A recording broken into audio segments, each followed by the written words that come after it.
عزیزان، با جلسه سوم کلاس طراحی الگو در خدمتتون هستم. طبق برنامه‌ای که داشتیم امروز قراره 4 مدل دامن رو بهتون آموزش بدم. دامن ربع کلوش، نیم کلوش، تمام کلوش و دامن تک که نمونه‌هاش هفته قبل بهتون نشون دادم. مثلا ربع کلوش این بود که بیشتر مناسب پیراهن‌های مجلسی، دامن‌های دم دستی که زیر مانتو بخواین بپوشین اینا میخوره، یا اینکه بخواین با حالا بلوز ست کنین. این دامن این ربع کلوشه، این نیم کلوش هستش، این هم تمام کلوشه و این هم دامن ترکه که معمولا دامن ترک خیلی لاغرتر نشون میدن، اندامون ترکتر خاطر برشای زیادی که دارن، کسایی که مقدار وزن بیشتری دارن، چاق‌تر هستن، از این نوع دامن ها استفاده میکنن برای جمع و جورتر نشون دادن. انشالله در این جلسه در خدمتتون هستم با این 4 مدل دامن.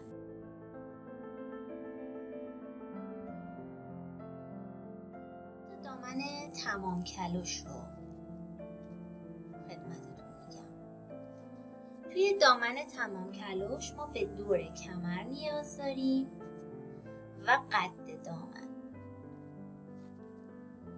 دور کمرمون که خب ما بر اینجا 60 در نظر گرفتم که برای سایز 38 هستش و قد دامنم 20.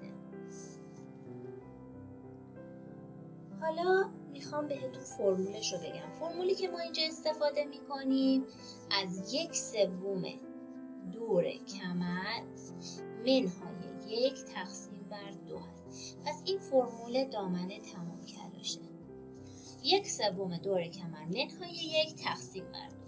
1/3 دور کمرمون شده، در واقع 1/3 دور کمرمون که همین 60 هست، 60 رو تقسیم بر 3 میکنیم میشه 20، منهای 1 میکنیم میشه 19، تقسیم بر 2 میکنیم میشه 9.5. پس عددی که ما اینجا لازم داریم برای فرمول 9.5 هستش. خب به چه شکله؟ ما اینجا دو تا خط عمود بر هم دیگه داریم. 2 تا خط عمود بر هم داریم. خط افقیمون عددی رو که برای شعاع کمر در نظر گرفتیم، این فرمول اسم شعاع کمره. عددی رو که برای شعاع کمر در نظر گرفتیم که همون 9.5 بود رو رسم می‌کنیم. علامت می‌زنیم رو خط افقیمون. حالا به اندازه قد دامنمون هم باید در نظر بگیریم. این شعاع کمر رو میاریم اینجا، قدی رو که میخوایم براش داشته باشیم ما مثلا اینجا 20 سانتی در نظر گرفتیم. میخوایم بلندتر در نظر بگیریم از این نقطه. پس اگه من این نقطه رو 0 در نظر بگیرم، این نقطه‌م 1، این نقطه‌م 2. از شماره 1 تا 2 قد دامنمه، ولی اینجا شعاع کمرمه.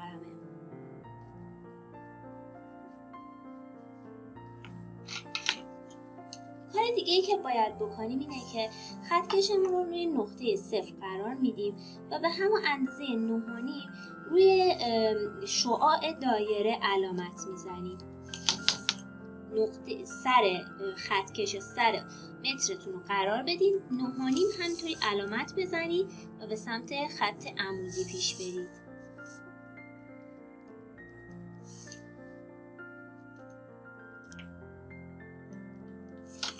این رو رسم می‌کنید. این قسمت و حالا باید این مقدار رو، خب 9.5 بود، به اضافه 20 سانتی یعنی میشه 29.5.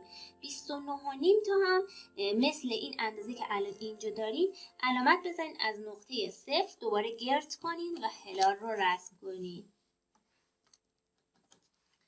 خطکش یا مترتون رو میذارید و 29.5 رو روی قسمت‌های مختلف کاغذ رسم می‌کنید.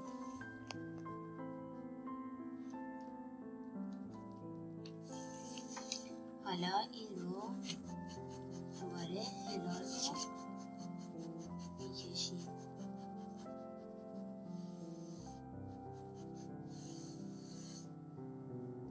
این الان الگوی اصلی دامنمونه. پس این فضا که الان اینجا ایجاد شده الگوی دامن تمام کلوشه. این دامن تمام کلوشه که بهتون میگم چطوری باید برشش بزنید. ما وقتی این رو کشیدیم عین همین رو کپی کنیم، از این قسمت به هم بچسبونیم، میشه یه نیم دایره کامل. ما اینو به دو روش میتونیم برش بزنیم. اگه بخوایم 2 تا درز داشته باشه، یکیشو به این شکل این وره، این اگر یه پارچه کامل باشه پارچه رو کامل باز میکنی، این طول پارچه است، این عرض پارچه است. میاین یه نیم هلال رو میذارید اینجا،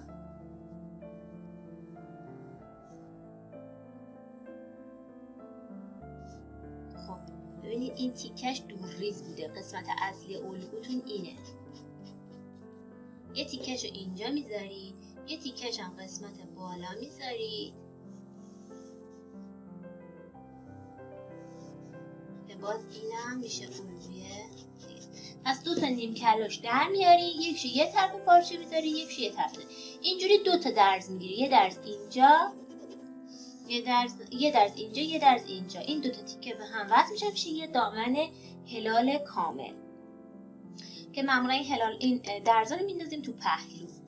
یا اینکه عرض پارچمون رو به قدری میگیریم که ما بتونیم هلال کامل رو بندازیم وسط پارچمون و دامنمون رو الگوی دامنمون رو پهن کنیم وسط به این شکل. این قسمت برش میکنه. پس ما باید 4 تا از این الگو کشیده باشیم، این وسطش رو 4 تا از این داشته باشیم، به هم بچسبونیم بشه یه هلال کامل. انگار من 4 تا اینو به هم چسبوندم، میذارم وسط پارچم و این دامن تمام کلوش رو میتونم اینطوری برش بزنم. پس این 2 نحوه برش دامن تمام کلوش.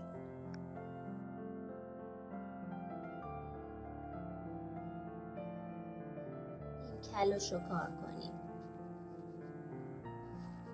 برای دامن نیم کلوش باز دوباره ما نیاز به دور کمر داریم و قد دامن.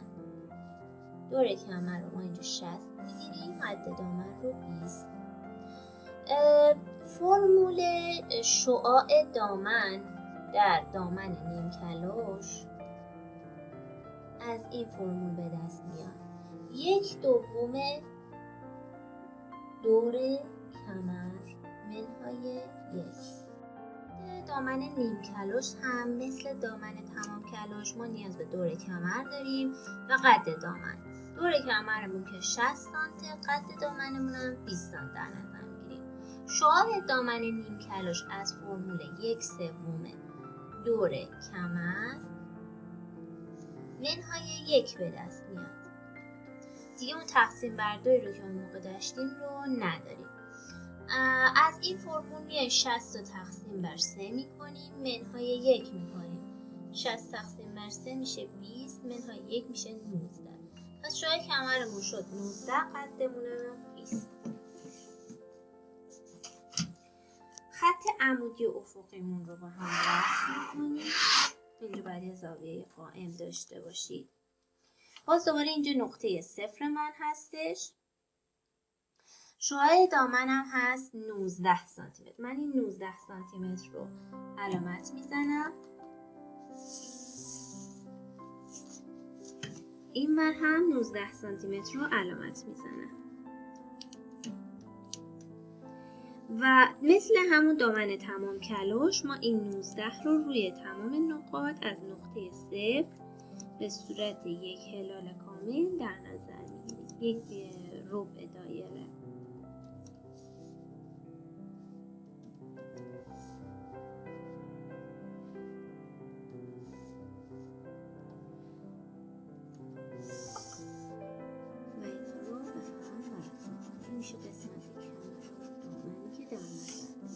قد دامنمون هم دوباره از نقطه 1مون علامت میزنیم. الان اینجا 20 سانتی متره، این ور رو هم 20 سانتی مترش رو در نظر میگیریم.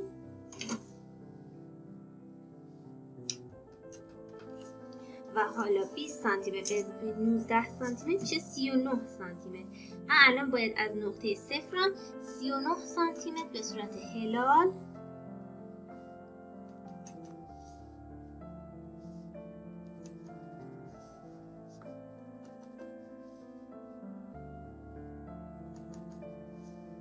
رسم میکنم.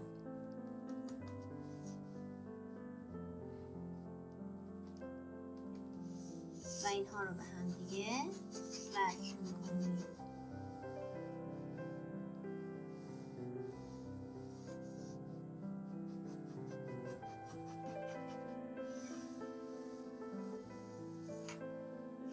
الان الگوی اصلی دامن ما این فضا هست تا من بهتون بگم برشش چجوریه. این دامن نیم کلاش به این شکل هستش دیگه، لازم نیست از این کپی کنید. همینو یا اینکه پارچتون رو کامل پهن میکنید، این پارچه کامل، این طولش باشه این عرضش باشه. یه نیم دایره رو اینجا وصل کنید، رسم کنید یه طرف، یه نیم دایره رو یک طرف دیگه،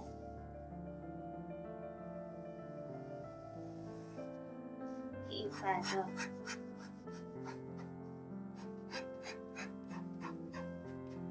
این میشه دامن اصلیتون. یا اینکه بیاین این قسمت رو که دولای بسته هست، دولای بسته باشه در نظر بگیرید، از این کپی بگیرید، از این کپی میگیرید، اینجا به هم دیگه وصل میکنید و یه دونه اینجا میذارید روی دولای بسته. دامنتون به این شکل برش میخوره.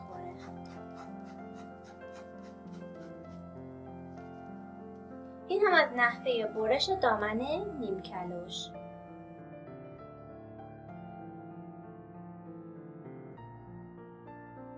کلاش باز ما نیاز به دور کمر و قد دامن داریم. شاه دامن فرمولش از 1/3 دور کمر منهای 1 ضرب در 2 به دست میاد. میبینید الان دامن تمام کلاش فرمولش بود 1/3 دور کمر منهای 1 تقسیم بر 2. نیم کلاش بود 1/3 دور کمر و الان ربع کلاش هست 1/3 دور کمر منهای 1 ضرب در 2. یعنی یه بار تقسیم بر 2 بوده، یه بار تقسیم و ضرب نداشته، یه بار ضرب در 2 بوده. الان این ربع کلاشمون هستش. بر اساس این عددی که ما داریم 60 تقسیم بر 3 منهای 1 ضرب در 2، عددمون در میاد 38. باز من این رو رسم میکنم، یه خط عمودی بر افقی، یک قائم داریم، اینجا نقطه صفرمونه. از اینجا 38 رو روی خط افقی علامت میزنم. روی خط عمودیم هم 38 رو علامت میزنم. بعد از نقطه صفر همینطور 38 رو علامت میزنیم و هلالمون رو کامل میکنیم. خطکشمون رو نقطه صفر نگه میداریم در این قسمت پایین و 38 تا همینطور هلالی علامت میزنیم.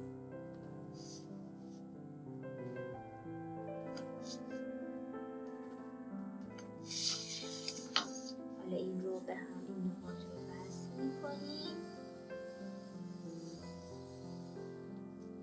این قسمت دور ریزه کاره. حالا قد دامن 20 سانته که این 20 سانتو میایم از اینجا علامت میزنیم رو خط عمودی و رو خط افقی. حالا دیگه قد دامن دیگه دل بخواه هر چقدر که قد دامنتون دوست دارین که باشه. من این 20 سانت رو از همین قسمت هم میتونین علامت بزنین. میتونین 20 رو به اضافه اون 38 کنین بشه 58. از نقطه صفر با متر بگیرین. من چون الان متر دم دستم نیست، همین 20 سانتی رو که دارم از همین قسمت شعاع پایینیه که به دست آوردم از شعاع دامن علامت میزنم.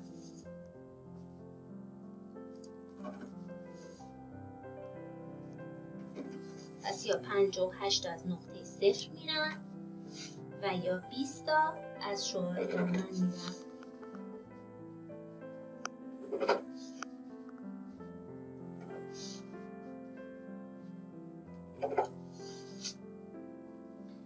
و اینها رو به هم دیگه وصل می‌کنیم.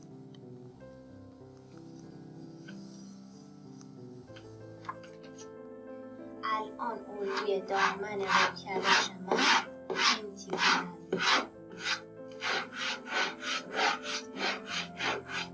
این دامنه رب کلوش. حالا نحوه برشش. کلوش یا اینکه میان پارچه‌تون رو کامل پهن میکنید و یک سر کار رو 2 تا از این الگو رو برمیدارین، یکیش رو میذارید یک طرف طول کار و به این شکل برش میزنید، یه طرفش هم میزنید یه طرف طول کار دیگه و به این شکل برش میزنید. این 2 تا درز میگیره، یکی در این قسمت که به این قسمت وصل میشه و یکی در این قسمت که به این قسمت وصل میشه. اینو میگن 2 درز.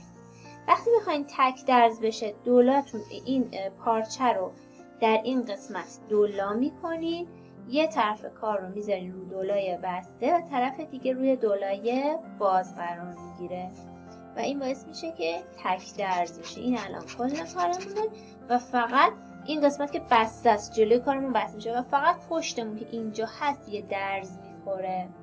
این هم از نحوه برش دامن رب کلوش.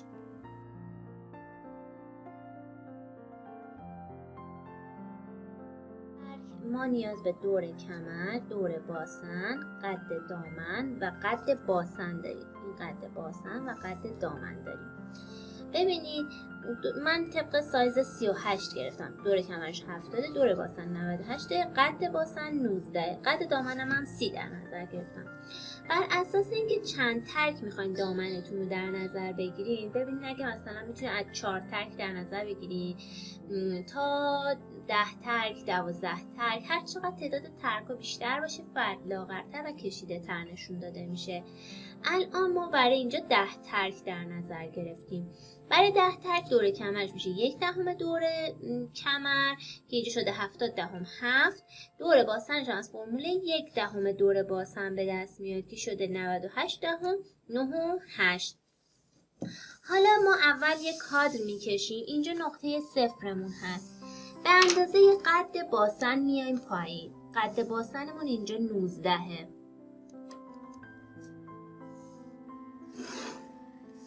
از این قسمت تا این قسمت قد باسنه که مساویه با 19 سانتی متره و از بالا تا پایینم به اندازه قد دامن میایم پایین. حالا مثلا ما الان اینجا 30 سانتی متر در نظر گرفتیم قد کل رو، اینجا مثلا 30 سانتی متر میایم پایین. این میشه قد دامن مساویه با 30 سانتی متر. باید بلندتر معمولا در نظر گرفته شما برای اینکه تو کات جاشه و شما ببینید این مقدار در نظر گرفتم. روی قد باسن شما باید مقدار دور باسن رو در نظر بگیرید. دور باسنمون شد 9 و 8. 9 و 8 رو به صورت یک خط عمود در نظر بگیرید. 9/8 اینجا هست. این 9 و 8 رو روی خطوط اصلی افقیتون، یعنی روی این خط کمر و خط پای دامن، همین عدد رو علامت بزنید. حالا من اینجا 9 و 8 رو علامت میزنم، روی این قسمت هم باز 9 و 8 رو علامت میزنم و اینا رو به هم دیگه وصل میکنم. این کادر اصلی من هست. ببینید این قسمت الان شد دور باسن. این قسمت رو تقسیم بر 2 میکنم. تقسیم بر 2 9 8 میشه 4 و 9. یعنی من 4 و 9 این طرف و 4 و 9 اون طرف رو علامت میزنم.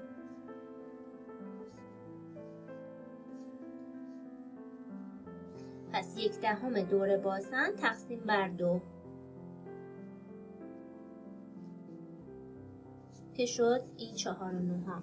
اینا رو علامت میزنم و این خط همین 4 و 9 رو روی تمام خطوط اصلی دوباره علامت میذارم و خط وسط دامن رو میکشم.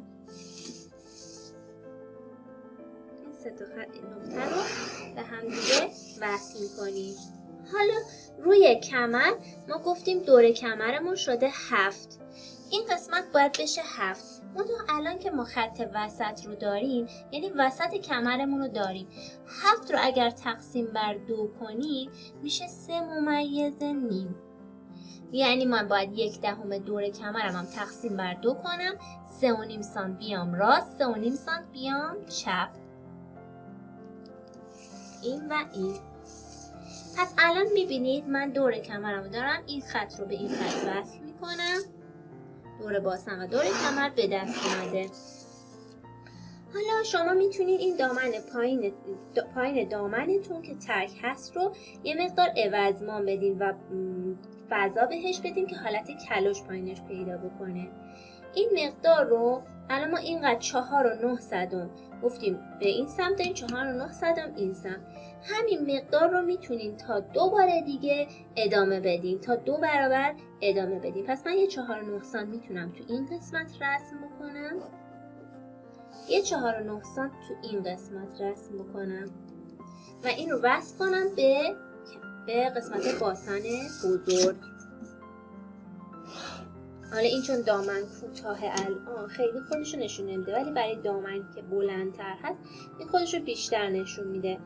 و این مقدار 4.9 سانتی متر رو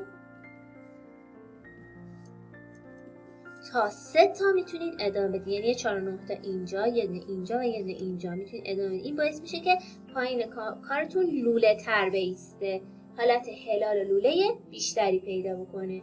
این هم از دامن ترک. 10 ترک بود، 10 تا دونه از اینا میخوایم روی پارچه میندازیم، براش میزنیم و این قسمتاشون به هم دیگه، این خطوطی که میکشن قرمز رنگ به هم دیگه دوخته میشن. خطوط قرمز رنگ به این شکل به هم دیگه دوخته میشن.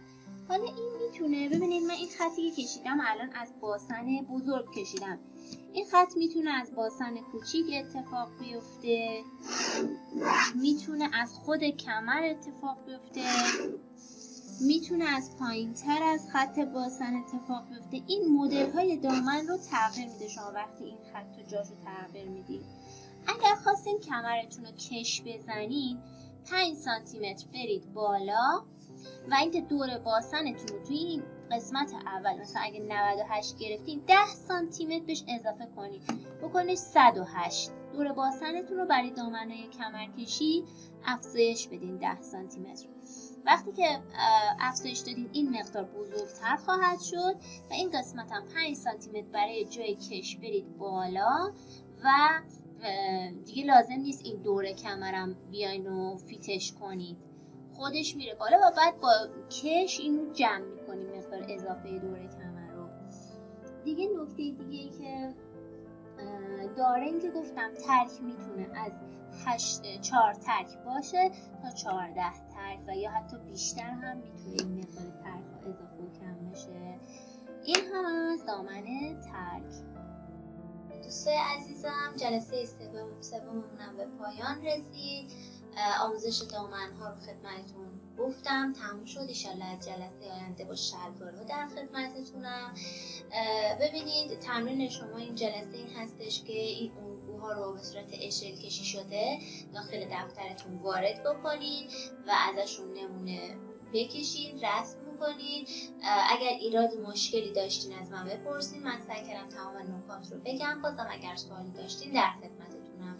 در مورد کش‌دوزی دامن ترک که گفتم کلا تو تمام دامن ها بهتره روی قسمت دور باسن مقدار اضافه تری بگیریم، ولی تو دامن کلاش چون دور باسن رو نداریم و فقط از دور کمر استفاده میکنیم مقدار دور کمر رو بنزه 6-7 سانت اضافه تر بگیریم در کل، که بعد این مقدار اضافه شده رو با کش جمع میکنیم یا 10 سانت در کل اضافه تر بگیرید، بعد با کش این مقدار اضافه رو جمع بکنید. در مورد سجافشون هم که دقیقا مثل سجاف دامن‌های معمولیه، همون روش 5-6 سانت اضافه رو بگیرید و روی الگوتون از الگوتون کپی کنید، روی پارچه بندازید، برش بزنید، لای کشی کنید و به دامن به سمت داخل بدید که این نکات دوختی رو باز من دقیق‌تر در دوره دوخت بهتون میگم. امیدوارم این جلسه هم براتون مفید واقع شده باشه و ازش کامل بتونید استفاده کنید. خدا نگهدارتون.